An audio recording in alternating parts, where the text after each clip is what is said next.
बंदी छोड़ सतगुरु रामपाल जी परमेश्वर जी की जय हो।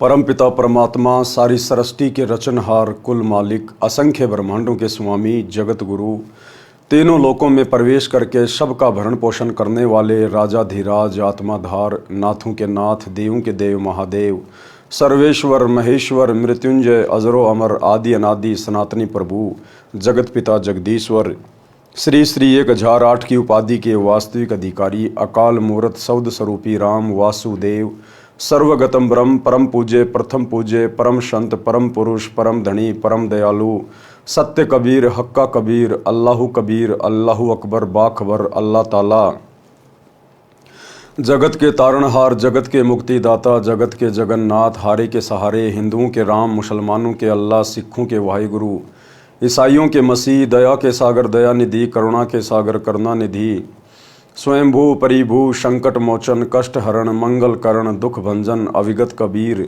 निर्विकार निर्विषम परमात्मा अलय अलेख सतगुरु आदि अनादि सतगुरु असली मर्यादा पुरुषोत्तम असली राम असली कृष्ण असली घनश्याम असली मुरारी राजाओं के राजा महाराजाओं के महाराजा शहंशाहों के शहंशाह सम्राटों के सम्राट भगवानों के भगवान अल्लाहों के अल्लाह प्रभुओं के प्रभु मसीहों के मसीह सच्चे वाहिगुरु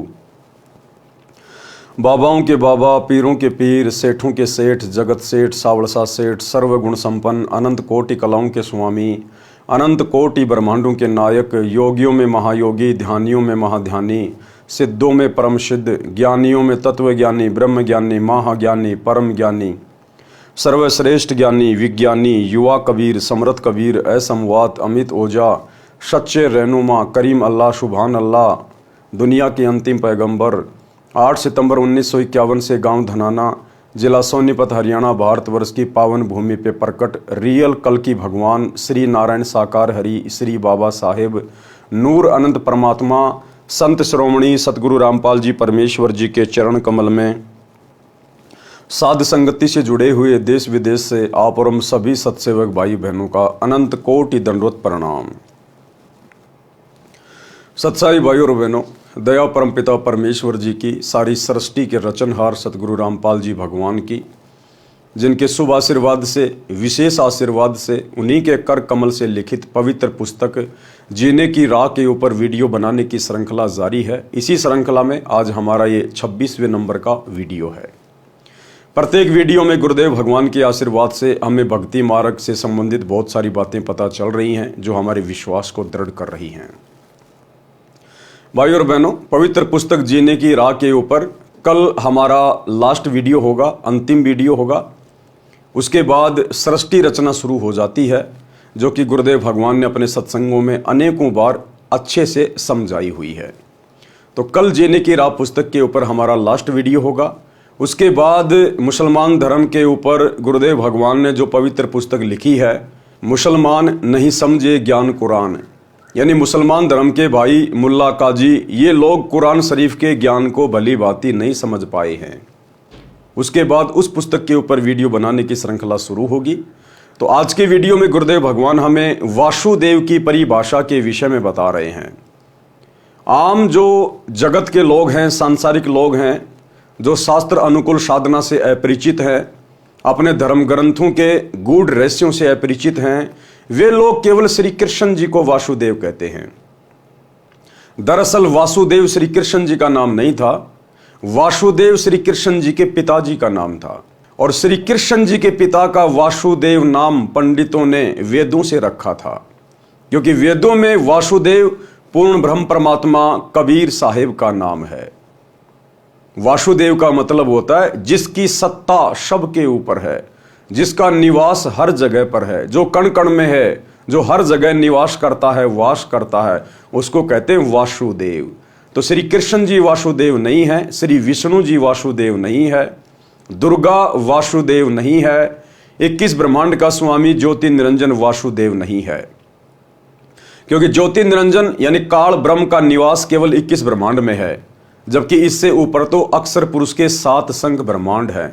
इसलिए अक्षर पुरुष भी वासुदेव नहीं है, क्योंकि अक्षर पुरुष से ऊपर फिर शतलोक है और ऊपर के लोकों में और नीचे के सभी लोकों में केवल एकमात्र परम सत्ता का वास है, जिसे कबीर भगवान कहते हैं, जो कबीर भगवान वर्तमान में सतगुरु रामपाल जी के रूप में धरती पे प्रकट हैं।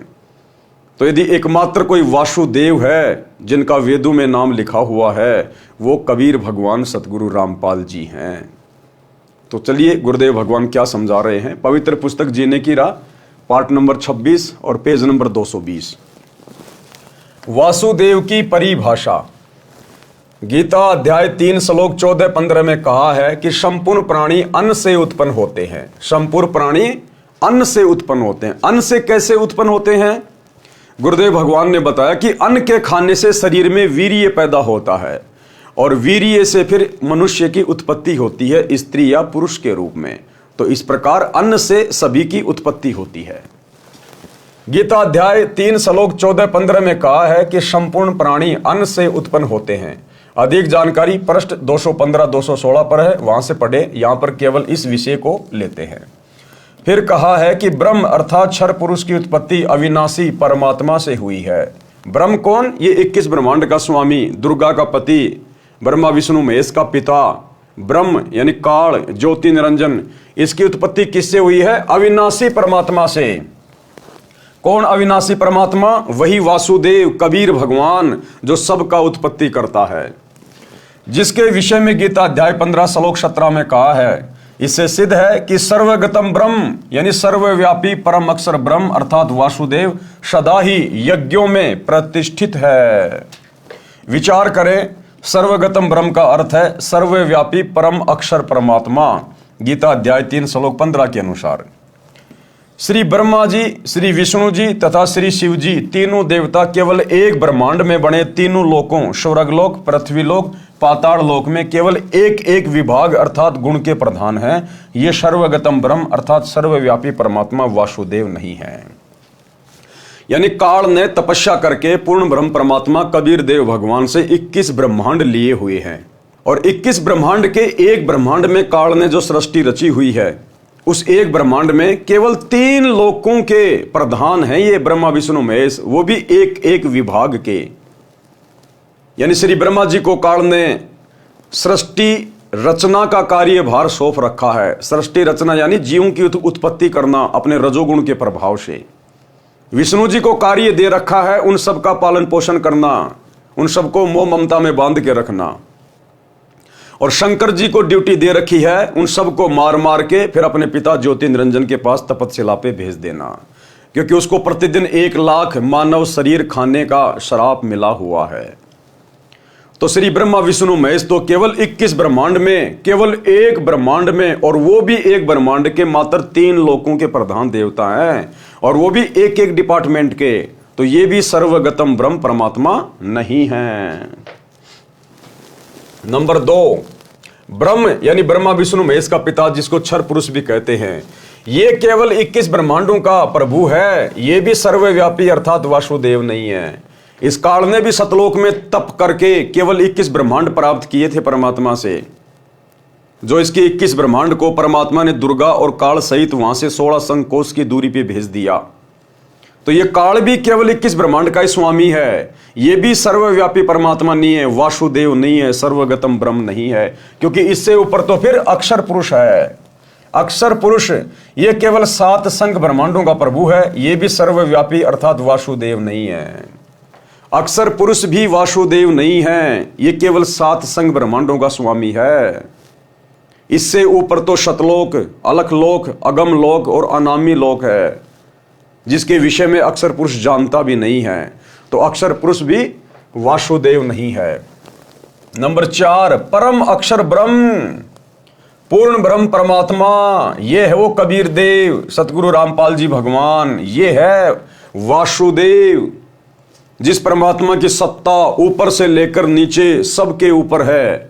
इन्होंने ही काल को 21 ब्रह्मांड दिए, इन्होंने ही अक्षर पुरुष को 7 संघ ब्रह्मांड दिए, और ऊपर के 4 लोक भी इन्होंने रचे। सभी जीवात्माओं की उत्पत्ति भी इन्होंने की, और इन सभी लोकों में प्रवेश करके सबका भरण पोषण यही कबीर भगवान सतगुरु रामपाल जी कर रहे हैं। तो ये हैं असल में वासुदेव। वेदों में इस कबीर भगवान को वासुदेव कहा गया है, जो पंडितों ने वेदों से वासुदेव नाम श्री कृष्ण जी के पिताजी का रख दिया था। परम अक्षर ब्रह्म यह सर्व ब्रह्मांडों का स्वामी है, सर्व का धारण पोषण करने वाला है, यह वासुदेव है। विशेष अधिक जानकारी के लिए पढ़ें इसी पुस्तक के सृष्टि रचना अध्याय में। जैसा कि आप जी को पूर्व में बताया है कि परम अक्षर ब्रह्म स्वयं पृथ्वी पर प्रकट होकर अच्छी आत्माओं को मिलते हैं। परम अक्षर ब्रह्म स्वयं पृथ्वी पर प्रकट होकर अच्छी आत्माओं को मिलते हैं। ये परमात्मा सतलोक से स्वयं ही गति करके आता है, चल के आता है, स्वयं ही ये प्रकट होता है, तत्वदर्शी संत की भूमिका निभाता है, सतगुरु की भूमिका निभाता है। ये सतलोक से किसी आत्मा को यहां भेजता नहीं है अपना अवतार बना के, अपना प्रतिनिधि बना के। ये स्वयं ही प्रकट होता है। जिसका काम उसी को साजे और करे तो मूर्ख बाजे। 21 ब्रह्मांड में काल के अधीन जितने भी आत्माएं हैं उनका मोक्ष केवल ये कबीर भगवान स्वयं ही आके करवाता है, किसी आत्मा के वश की बात नहीं है। इसीलिए तो कहा गया है कि परम अक्षर ब्रह्म स्वयं पृथ्वी पर प्रकट होकर अच्छी आत्माओं को मिलते हैं, उनको तत्व ज्ञान बताते हैं। इसी विधान अनुसार वही परमात्मा संत गरीबदास जी को, कौन परमात्मा? वही कबीर परमात्मा, परम अक्षर ब्रह्म वासुदेव कबीर देव, अपने विधान अनुसार वही परमात्मा संत गरीबदास जी को गांव छुडानी जिला झज्जर प्रांत हरियाणा में सन 1727 में मिले थे। कौन मिले थे गरीबदास जी को? वही परम अक्षर ब्रह्म वासुदेव कबीर परमात्मा। और एक छोटा सा सत्संग पूज्य गुरुदेव जी के मुख कमल से कि वर्तमान में वे कौन हैं, यानी वर्तमान में सतगुरु रामपाल जी कौन है? ये वही परमात्मा हैं जो सन 1727 में गांव छुडानी के खेतों में आदरणीय गरीबदास जी को मिले थे। छोटा सा सत्संग जिसमें गुरुदेव कह रहे हैं कि उत्तर दक्षिण पूर्व पश्चिम फिरदा दाने दाने नु, सर्व कला सतगुरु साहिब की हरि आए हरियाणे नु। कि भाई वो परमात्मा गरीबदास जी के समय आए और आज तुम्हारे सामने प्रत्यक्ष प्रकट है। अगर पहचान सको तो पहचान लो। छोटा सा सत्संग। तो क्या बताते हैं? उत्तर दक्षिण पूर्व पश्चिम फिरता दाने दाने नो, और सर्व कला सतगुरु साहिब की हरि आए हरियाणे। गरीबदास जी के समय आए थे रिबारे भाई प्रगट सामने था रे, पहचाने जात पहचान लियो। गरीबदास जी के समय आए थे रिबारे भाई प्रगट सामने था रे, पहचाने जात पहचान लियो। गरीबदास जी के समय आए थे रिबारे भाई प्रगट सामने था रे, पहचाने जात पहचान लियो।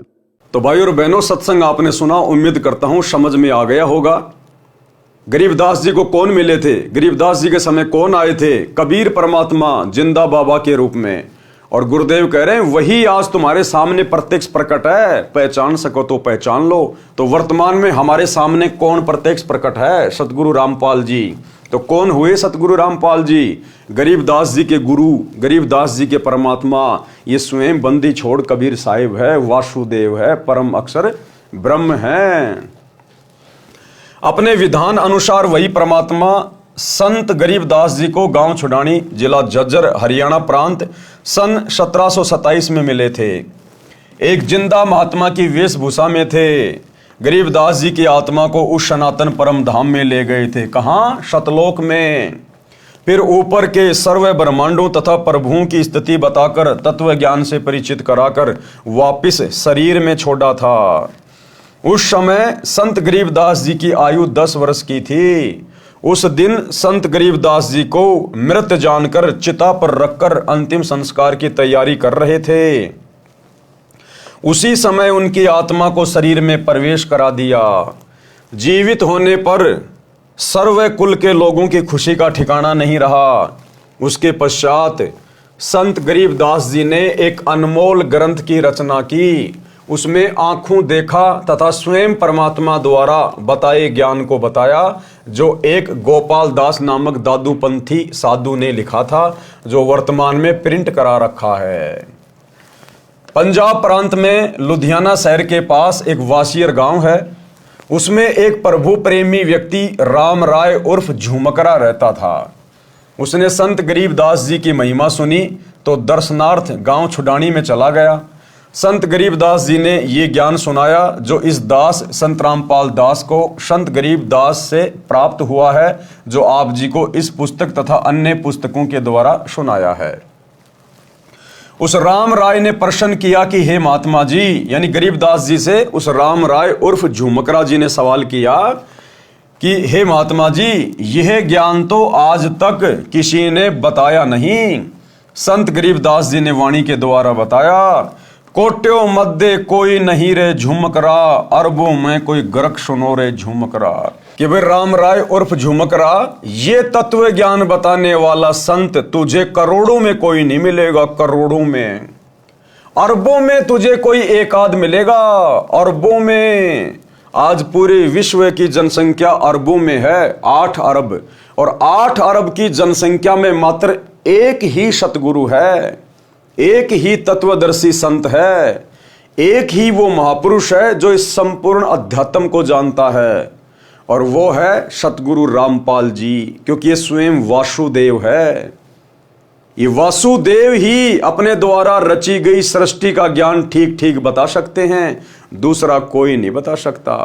गरीबदास जी के रूप में भी यही कबीर परमात्मा सतगुरु रामपाल जी थे। तो कहते हैं कोट्यों मध्य कोई नहीं रे झुमकरा, यानी करोड़ों में तो तुझे कोई इस ज्ञान को बताने वाला ढूंढने से भी नहीं मिलेगा, और अरबों में कोई एक गरक, गरक यानी बिल्कुल कंप्लीट ज्ञान से लबालब, अरबों में कोई गरक सुनो रे झुमकरा। तो वर्तमान में इस पूरी पृथ्वी पर एकमात्र यदि कोई तत्वदर्शी संत है तो केवल सतगुरु रामपाल जी हैं, एकमात्र। कोट्यों मध्य कोई नहीं रे झुमकरा, अरबों में कोई गरक सुनो रे झुमकरा। अनुवाद व भावार्थ। संत गरीबदास जी ने बताया कि यह ज्ञान करोड़ों में किसी के पास नहीं मिलेगा, अरबों में किसी एक के पास मिलेगा। वह संत सर्व ज्ञान संपन्न, संपूर्ण साधना के मंत्रों से गरक अर्थात परिपूर्ण होता है। प्रिय पाठकों, वह संत वर्तमान में बरवाला जिला हिसार वाला है। ज्ञान समझो और लाभ उठाओ। बरवाला जिला हिसार वाला कौन? सतगुरु रामपाल जी। प्रश्न किया है, प्राचीन काल से चली आ रही भक्ति की साधना को आप गलत कैसे कह रहे हो? जैसे तप सर्व ऋषिजन किया करते थे, हम सर्व हिंदू समाज में देख रहे हैं।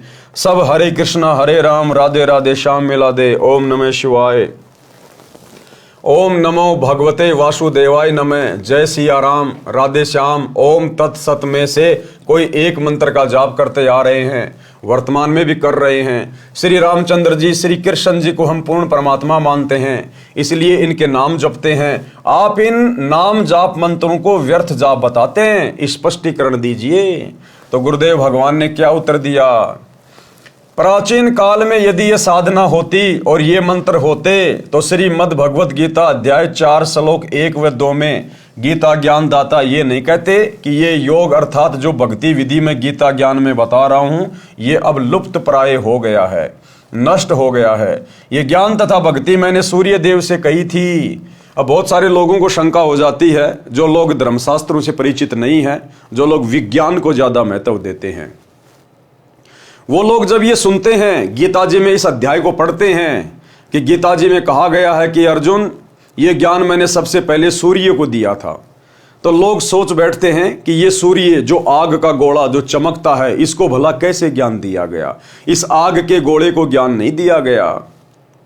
इस आग के गोले के ऊपर जिसका कंट्रोल है, जो देव इस आग के गोले सूर्य को कंट्रोल करता है, वो है सूर्य देव। वो अलग है, वो देवता अलग है, और ये आग का गोला सूरज अलग है।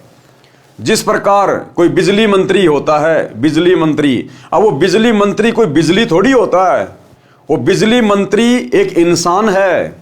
उस बिजली मंत्री का उस बिजली के ऊपर अधिकार है, वो डिपार्टमेंट उसके हाथ में है, उसको कंट्रोल करता है। वो बिजली अलग है और बिजली मंत्री अलग है। इसी प्रकार ये सूरज अलग है और सूर्य देव अलग है। तो सूर्य देव को सर्वप्रथम ये ज्ञान दिया गया।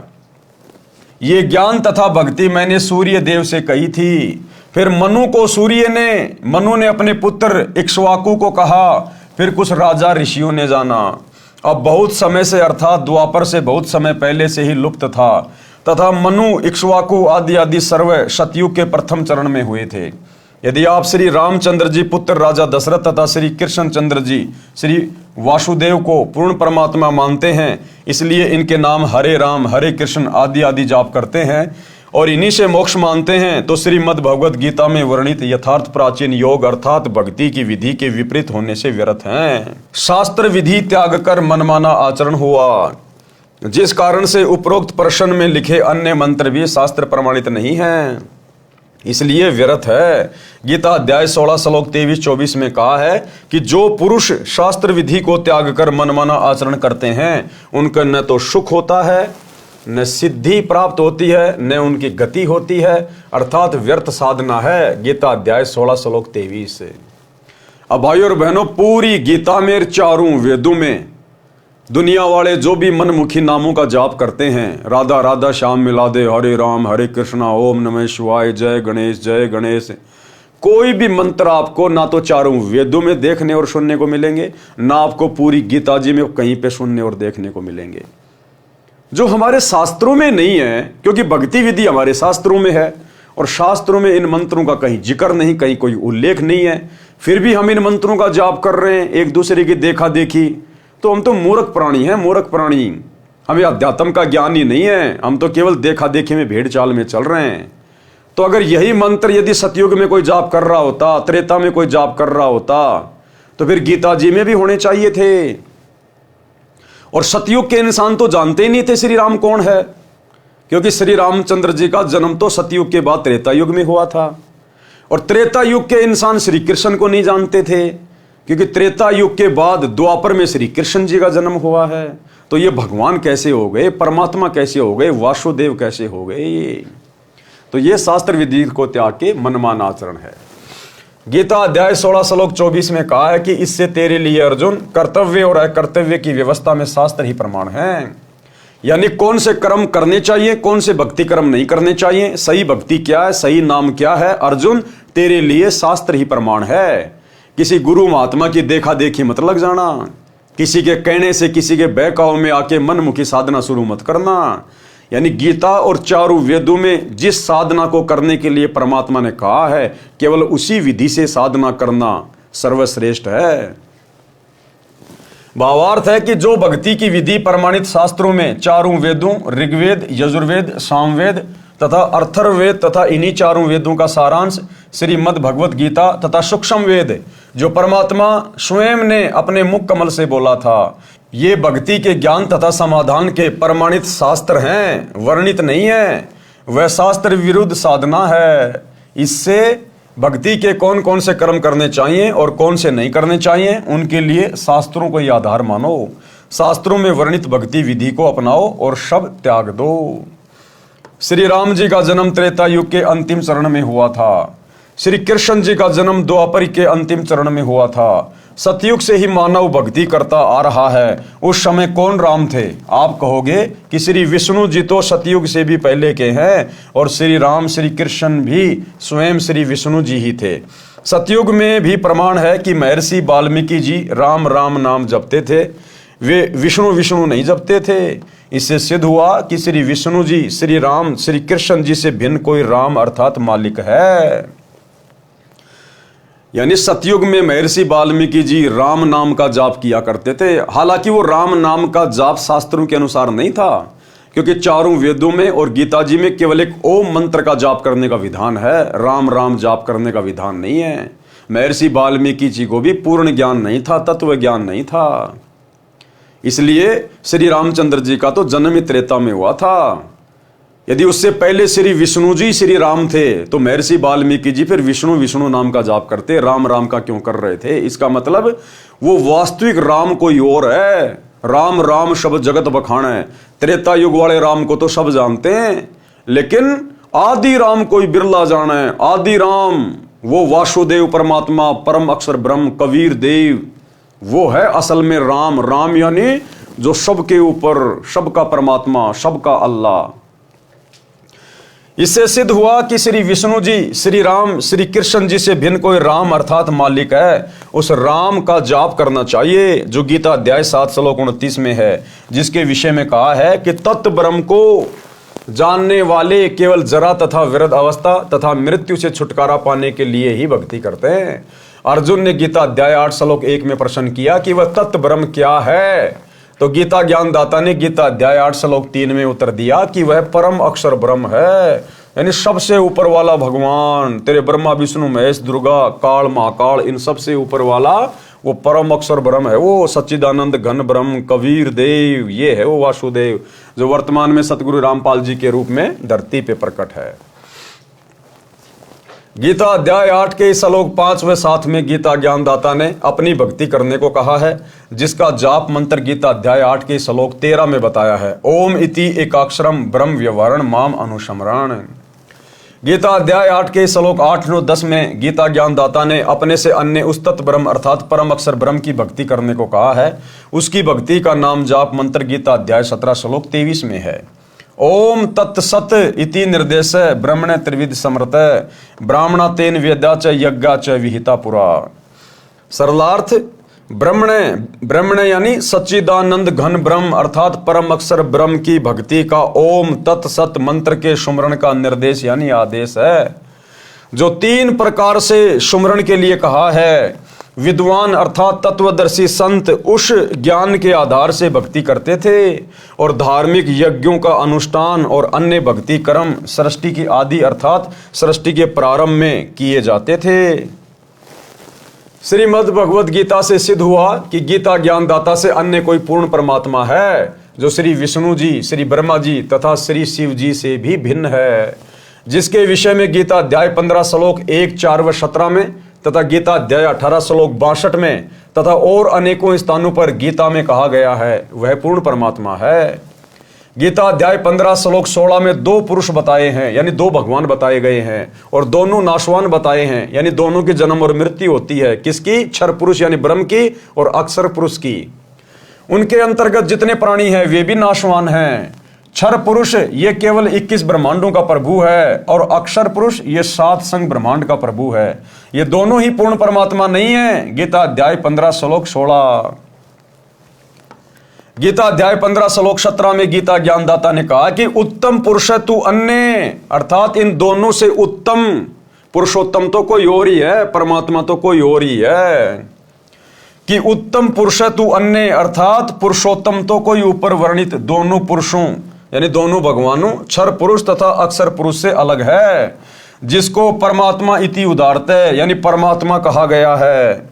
ये लोकत्रयम जो तीनों लोकों में आविश्य विभर्ति यानी प्रवेश करके धारण पोषण करता है, अवय ईश्वर है यानी अविनाशी परमेश्वर है। गीता अध्याय 15 श्लोक 17 का निष्कर्ष है ये कि क्षर पुरुष और अक्षर पुरुष से अलग कोई और पुरुषोत्तम है और परमात्मा है, जो तीनों लोकों में प्रवेश करके सबका भरण पोषण करता है। वास्तव में वो परमात्मा है।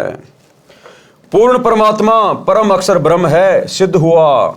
उसकी भक्ति का मंत्र ओम तत्सत है।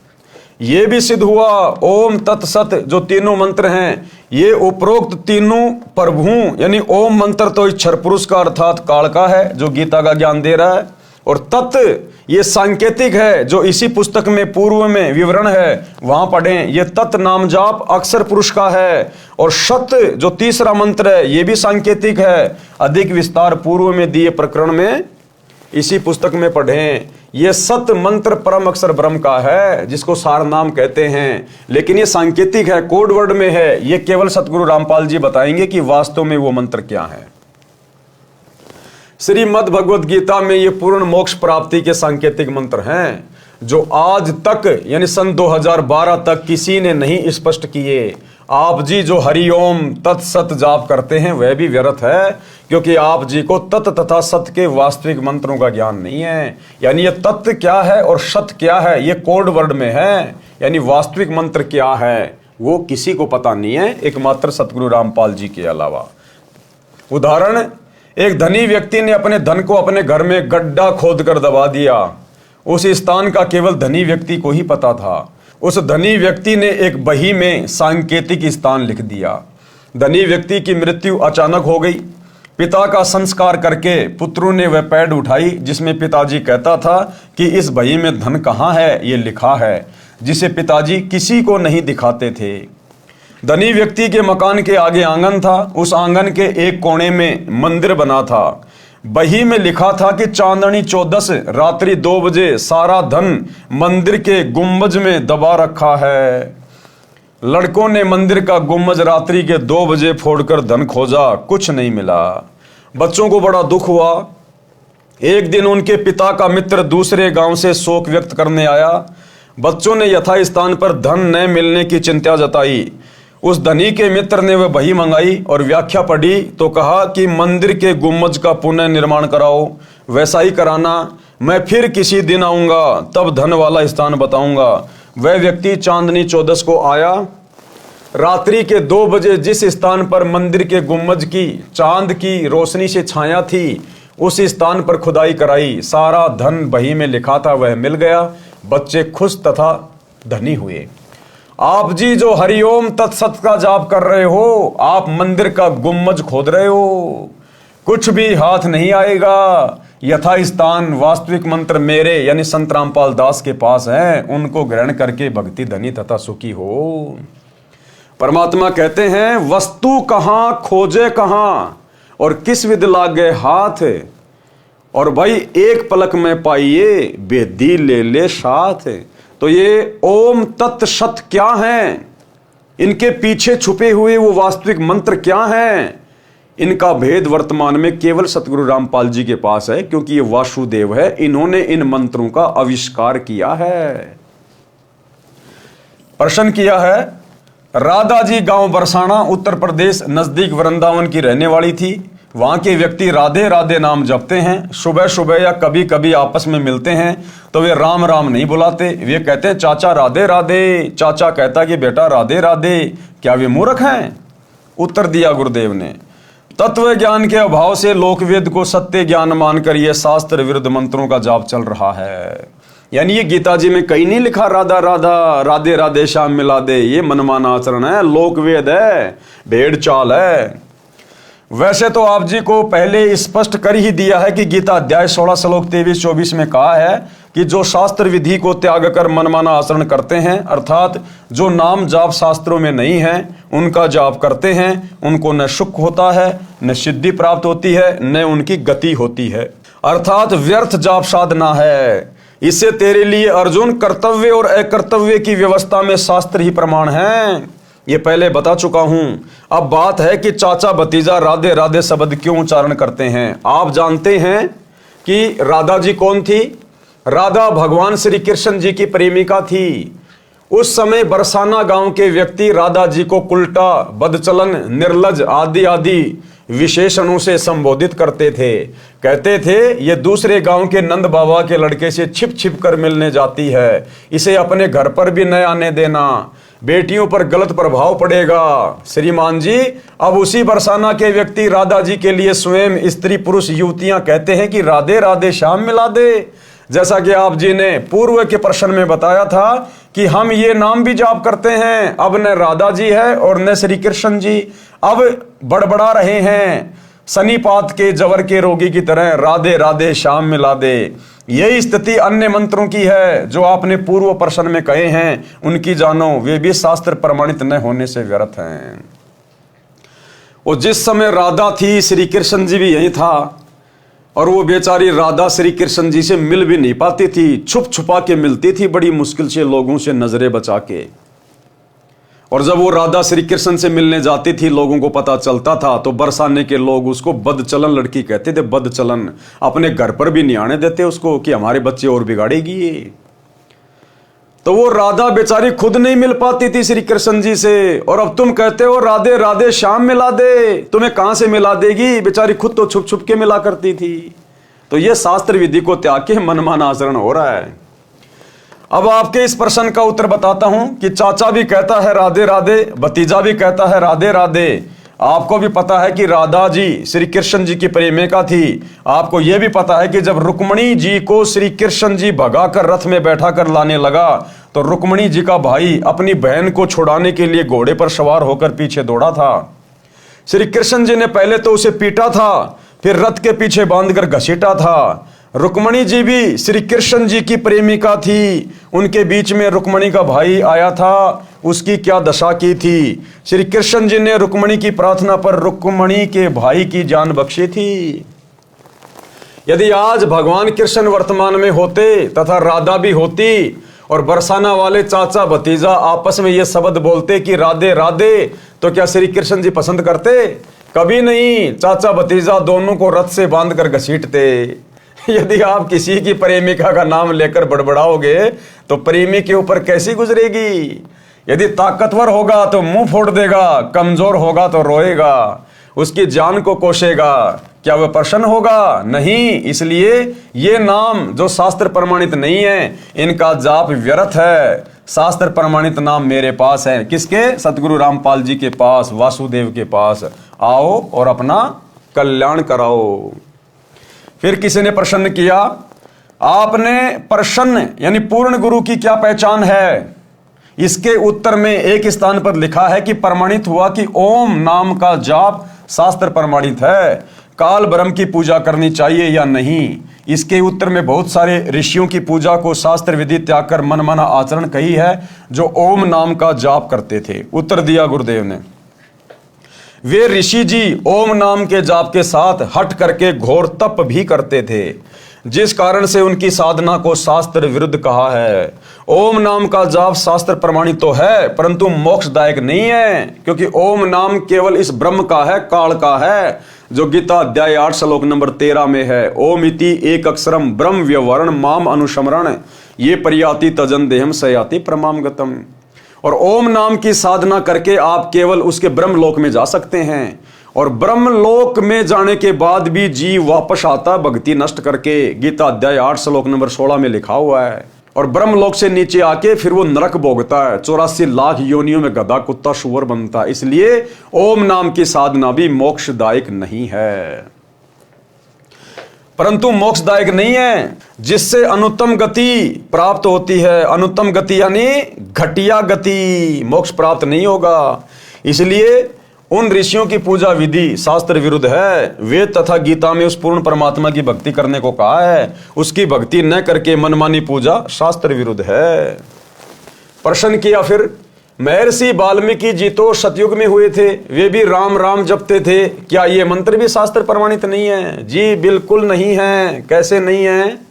उत्तर, पूर्व में बताया है कि गीता अध्याय 4 श्लोक 1 व 2 में गीता ज्ञान दाता ने बताया है कि ये ज्ञान मैंने सूर्य को सुनाया था, उसने अपने पुत्र मनु जी को सुनाया, फिर कुछ एक राज ऋषियों को प्राप्त हुआ।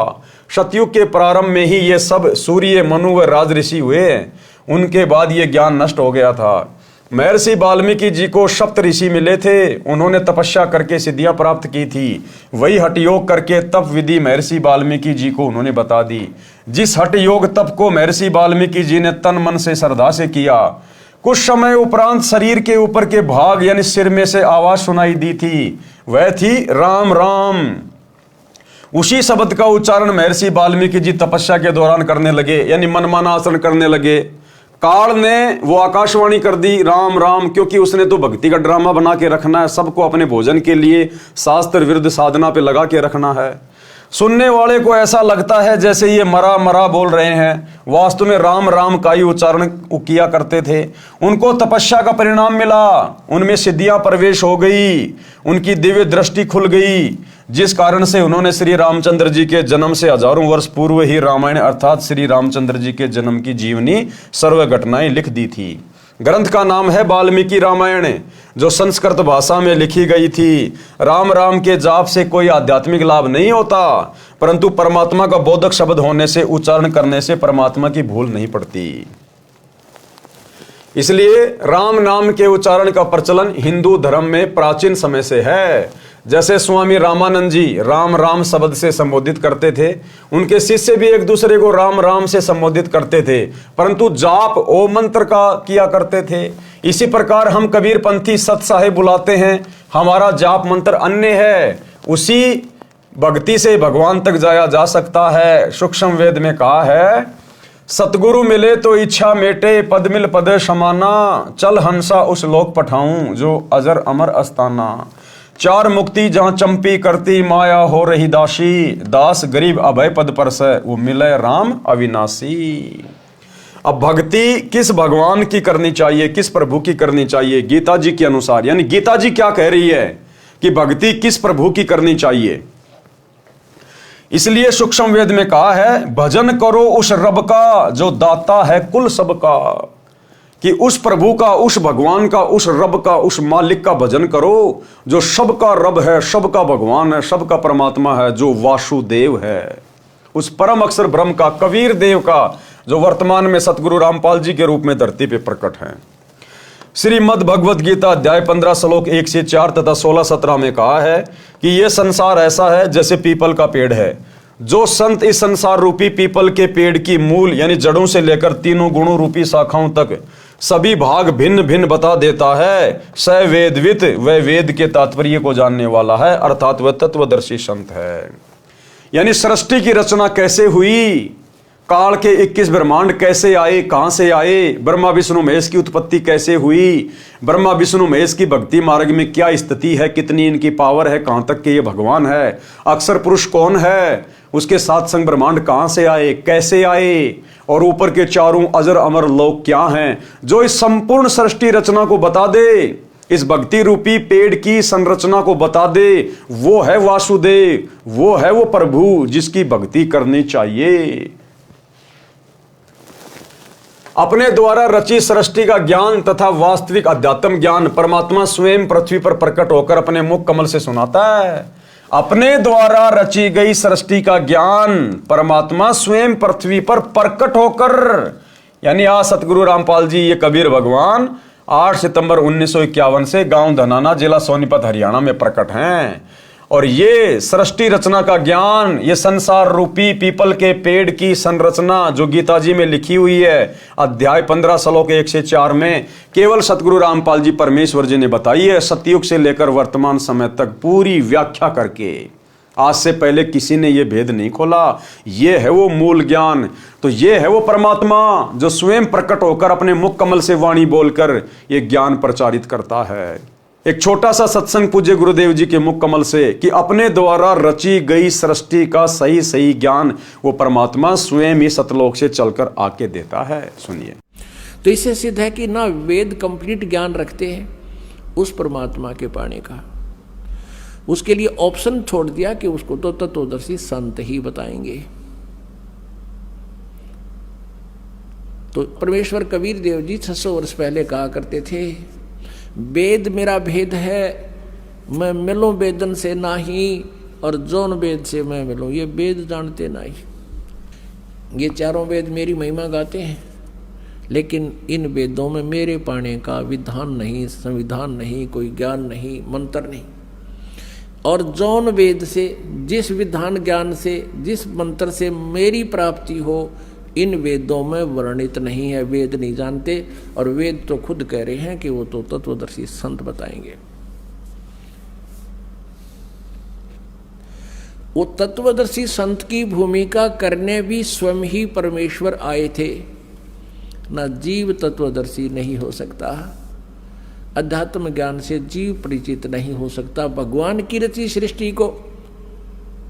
और जीव उससे उत्पन्न प्राणी कैसे बता देगा? ये ब्रह्म भी, ब्रह्मा विष्णु महेश भी, और दुर्गा भी, ये सभी देवता भी, और यो काल भी, ब्रह्म भी और परब्रह्म भी, ये सब उस परमात्मा से उत्पन्न है। तो परमात्मा के द्वारा उत्पन्न की गई सृष्टि को उसके बालक नहीं बता सकते, संतान नहीं बता सकती, तो पिता ही बतावे।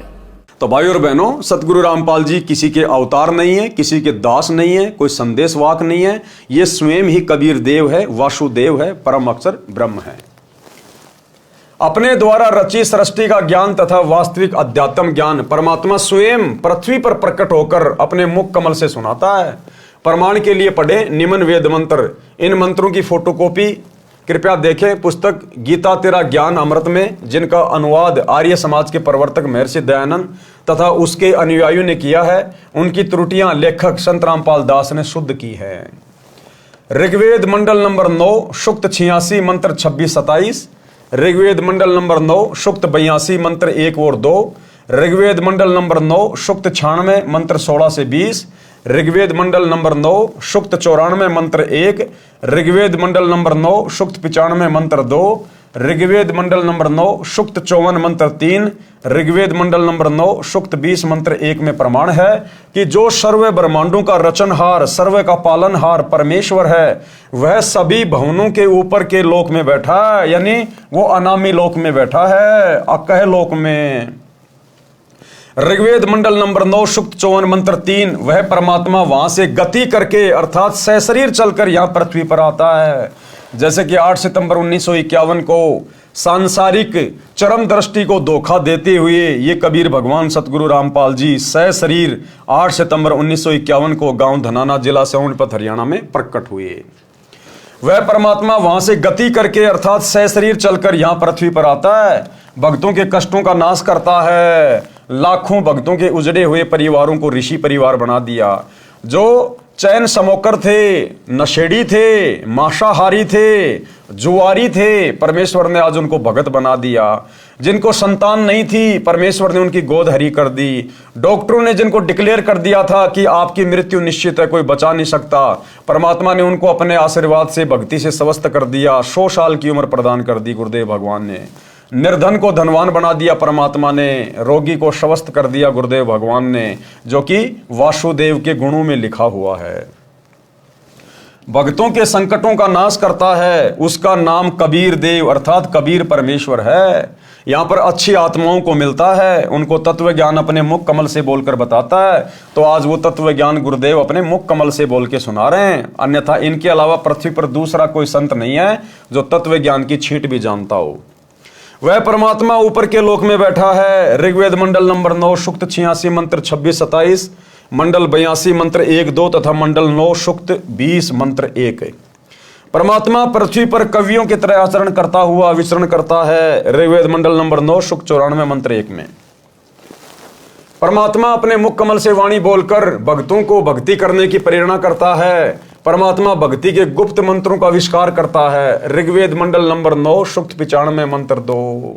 सार नाम और सार शब्द ये सतगुरु रामपाल जी परमेश्वर जी के पास हैं, ये गुप्त मंत्र और किसी के पास नहीं है।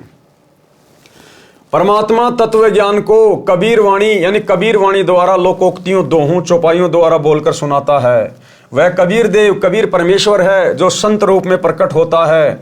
उस परमेश्वर द्वारा ऋषि या संतों द्वारा रची असंख्य वाणियां जो तत्व ज्ञान है, वे उनके अनुयायियों के लिए अमृत तुल्य आनंददायक होती हैं। वह परमेश्वर प्रसिद्ध कवियों में से भी एक प्रसिद्ध कवि की पदवी भी प्राप्त करते हैं, उनको कवि कहते हैं, परंतु वह परमात्मा होता है। वह परमात्मा तीसरे मुक्ति धाम सतलोक में विराजमान है। जैसे मनुष्य अन्य वस्त्र धारण करता है, ऐसे ही वह परमात्मा भिन्न भिन्न रूपों में पृथ्वी पर प्रकट होता है। उपरोक्त ऋग्वेद के मंत्रों से स्पष्ट है कि परमात्मा अपने अमर धाम से चलकर पृथ्वी पर प्रकट होता है। वह अच्छी आत्माओं को मिलता है। वह तत्वदर्शी संत की भूमिका करके तत्व ज्ञान दोहों, चौपाइयों, शब्दों द्वारा बोलता है। क्या भूमिका करता है वो परमात्मा? परम अक्षर ब्रह्म वासुदेव तत्वदर्शी संत की भूमिका। उस परमेश्वर ने सन 1398 से 1518 तक 120 वर्ष पृथ्वी पर भारतवर्ष की पावन धरती पर काशी शहर में जुलाहे यानी धानक के रूप में रहकर तत्व ज्ञान बताया था। कबीर अक्षर पुरुष एक पेड़ है और क्षर पुरुष वाकी डार और तीनों देवा शाखा हैं, पात रूप संसार। विशेष कबीर वाणी पुस्तक में एक वाणी ऐसे भी लिखी है, कबीर अक्षर पुरुष वृक्ष का तना है, क्षर पुरुष है डार, तीनों देव शाखा बहे, पात जानो संसार। सरलार्थ, वृक्ष का जो हिस्सा पृथ्वी से बाहर दिखाई देता है उसकी जानकारी बताइए कि वृक्ष का जो तना होता है उसे तो अक्षर पुरुष जानो, जो 7 संग ब्रह्मांडों का स्वामी है। तने के ऊपर कई मोटी डार निकलती हैं, उनमें से एक डार को क्षर पुरुष जानो यानी काल जानो, ब्रह्म जानो। फिर उस डार के मानो 3 शाखा निकलती हैं, ये तीनों देवता रजगुण ब्रह्मा जी, सतगुण विष्णु जी तथा तमगुण शिव जी जानो, और उन शाखाओं पर लगे पत्ते जीव जंतु जानो। परमेश्वर कबीर जी ने तत्व ज्ञान में सब ज्ञान बताया है।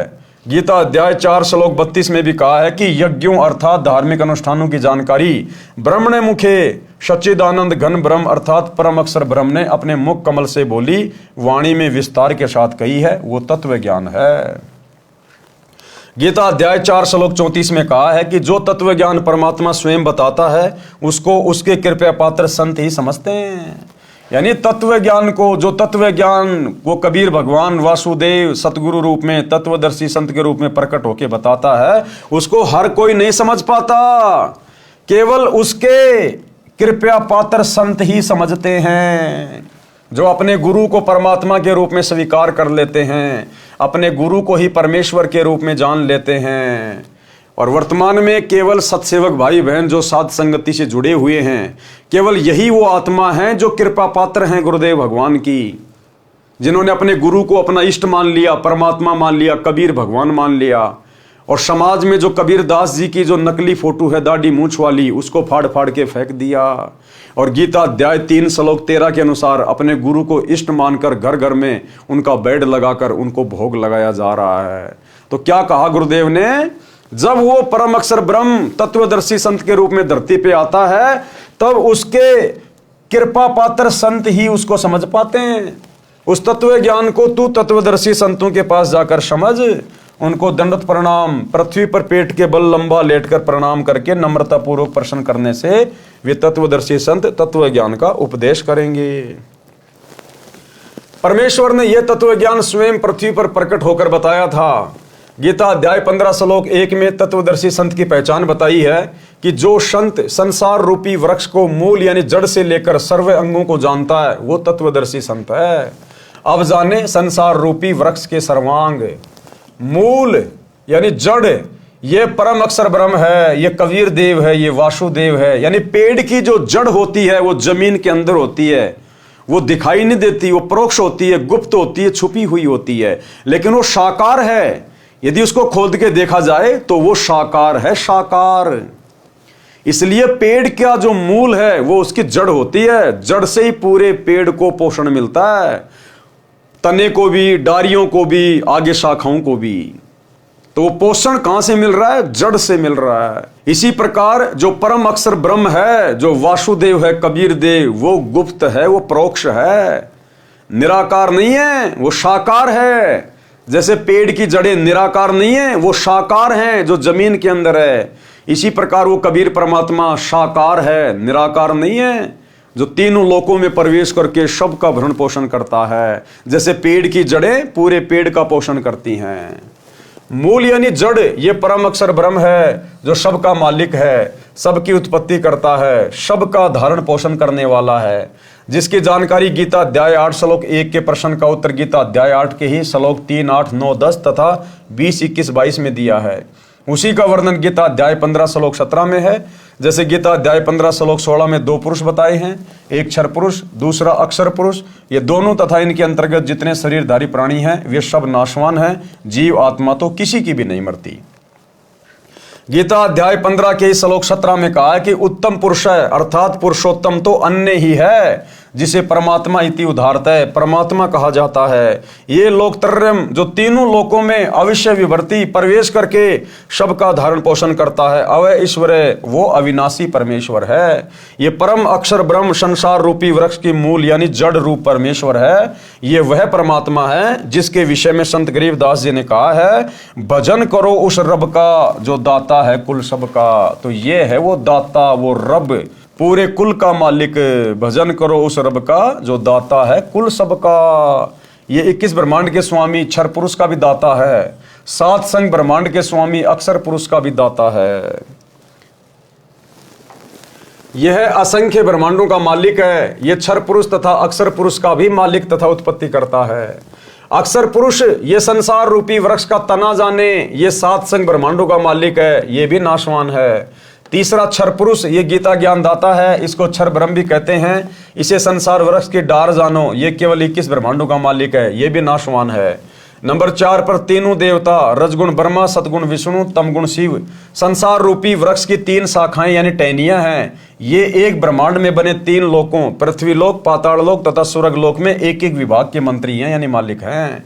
जैसे रजगुण विभाग के श्री ब्रह्मा जी मालिक हैं, जिसके प्रभाव से सभी प्राणी संतान उत्पत्ति करते हैं। सतगुण विभाग के श्री विष्णु जी मालिक हैं, जिसके एक दूसरे में ममता बनी रहती है, कर्मा अनुसार सर्व का किया फल देते हैं।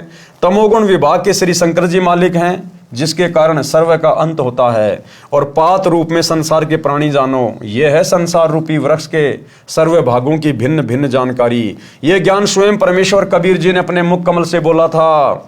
वह कबीर वाणी, कबीर बीजक, कबीर शब्दावली तथा कबीर सागर में श्री धनी धर्मदास बांधवगढ़ वाले द्वारा लिखा गया था। उस परमेश्वर ने जो बताया ही था, यह वर्तमान में इस दास रामपाल दास ने समझा है। यह कृपया परमेश्वर कबीर जी की ही है कि संपूर्ण अध्यात्म ज्ञान मुझे प्राप्त है। गीता अध्याय 15 श्लोक 1 के अनुसार तत्वदर्शी संत की पहचान से भी यह सिद्ध हुआ कि यह दास रामपाल दास वो तत्वदर्शी संत है। तो भाइयों और बहनों, मौका चूको मत, जितना जल्दी हो सके सतगुरु रामपाल जी परमेश्वर जी के सत्संग सुनना शुरू कर दो और भक्ति शुरू कर दो। आने वाला समय बहुत ज्यादा विनाशकारी है।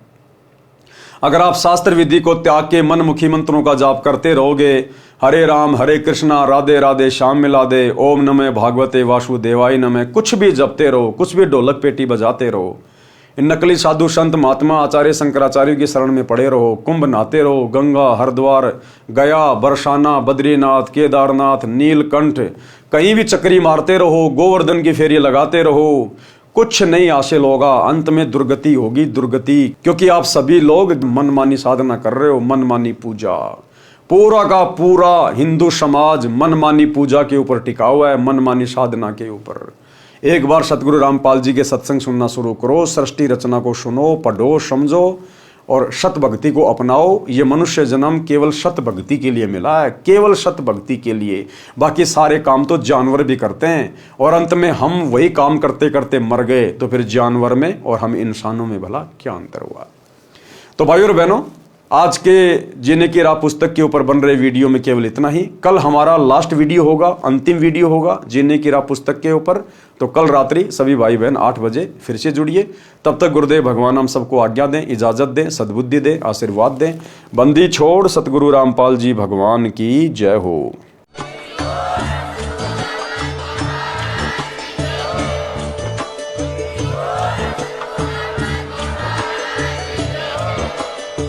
भाई जो गुरु बचन पे डट गे, कट गे फंद 84 के, कट गे फंद 84 के, कट गे फंद 84 के। भाई जो गुरु बचन पे डट गे, कट गे फंद 84 के।